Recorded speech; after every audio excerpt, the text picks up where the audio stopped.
ગૌણ સેવા પસંદગી મંડળ દ્વારા લેવામાં આવેલ ફોરેસ્ટ ગાર્ડની ભરતી અનેક મોટા છબરડા સામે આવ્યા હતા। આ પરીક્ષા કે જે સીવીઆરટી પદ્ધતિથી લેવામાં આવી હતી તેના કારણે આ તમામ છબરડા થયા હતા કે જેને કારણે ઉમેદવારોમાં ઉગ્ર રોષ વ્યાપ્યો હતો। ઉમેદવારો આ મામલે ગાંધીનગરમાં ધામા નાખ્યા હતા।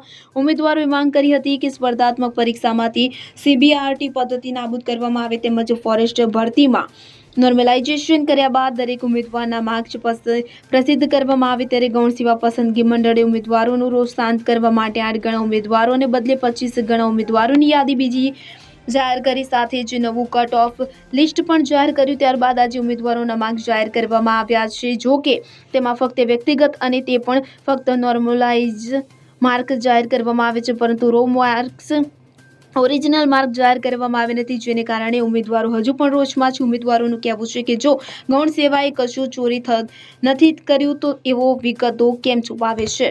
Bureau report CN24 news. હવે જુઓ દેશ દુનિયાની તમામ ખબરો તમારી આંગળીના ટેરવે।